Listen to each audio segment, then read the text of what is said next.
আসসালামু আলাইকুম রহমতুল্লাহি ওবরাকাতুহ। সম্মানিত মুআল্লিম ভাইয়েরা, আশা করি সবাই ভালো আছেন। আমিও আপনাদের দোয়ায় আলহামদুলিল্লাহ ভালো আছি। আমরা ইতিপূর্বে শিখেছি ব্ল্যাকবোর্ডের মধ্যে কীভাবে স্বরবর্ণ এবং স্বরচিহ্নগুলো সুন্দর করে সাজিয়ে লিখব। আজকের পর্বতে আমরা শিখব খাতার মধ্যে কীভাবে স্বরবর্ণ এবং স্বরচিহ্নগুলো সুন্দর করে সাজিয়ে লিখব। ভিডিওটি না টেনে অবশ্যই শেষ পর্যন্ত দেখতে থাকুন। ইনশাআল্লাহ আশা করি এখান থেকে খুব সুন্দর লেখা শিখতে পারবেন। তাহলে চলুন আজকের পর্বতে চলে যাই।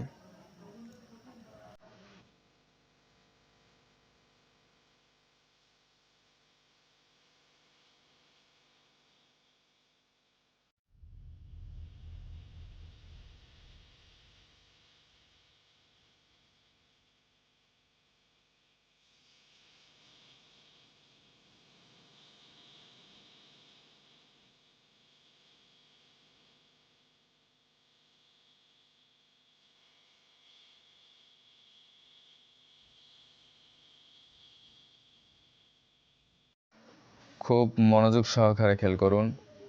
এই লেখাগুলো সহজেই আপনার খাতায় আসবে না। তার জন্য আপনার করণীয় হচ্ছে যে আমি পূর্বে ভিডিও দিয়েছি, প্লে লিস্টে গিয়ে আপনি ভিডিওগুলো দেখে নেবেন। ব্ল্যাকবোর্ডের মধ্যে কিভাবে স্বরবর্ণ এবং স্বরচিহ্ন 10টি সুন্দর করে সাজিয়ে লিখতে হয়, সেখান থেকে দেখে দেখে আপনি অবশ্যই চক সিলেটের মাধ্যমে প্র্যাকটিস করবেন। যদি চক সিলেটের মাধ্যমে প্র্যাকটিস করেন তাহলে অবশ্যই তাড়াতাড়ি আপনার লেখাগুলো চলে আসবে।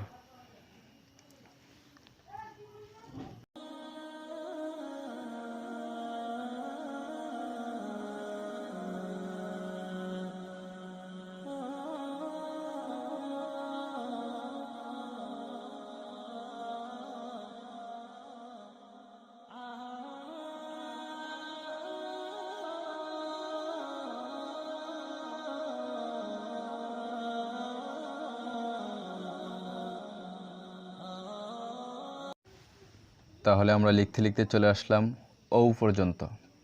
তাহলে স্বরবর্ণগুলো শেষ হলো। এখন স্বরচিহ্ন 10টি কীভাবে লিখবেন খুব মনোযোগ সহকারে খেয়াল করুন।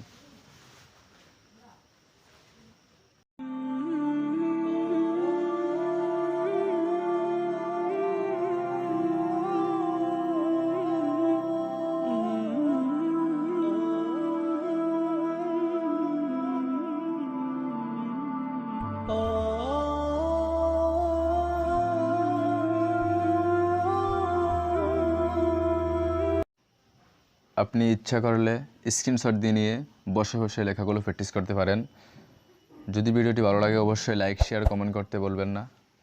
যদি আমার চ্যানেল নতুন হয়ে থাকেন অবশ্যই চ্যানেলটি সাবস্ক্রাইব করে রাখবেন আর পাশে থেকে বেল আইকনটি অন করে রাখবেন, যাতে করে আমি ভিডিও আপলোড দেওয়ার সাথে সাথে আপনার মোবাইলে সর্বপ্রথম পৌঁছে যায়। সবাই আমার জন্য দোয়া করবেন, আমিও আপনাদের জন্য দোয়া করি। আল্লাহ পাক রব্বুল আলামিন সবাইকে ভালো রাখুক, সুস্থ রাখুক, আমিন।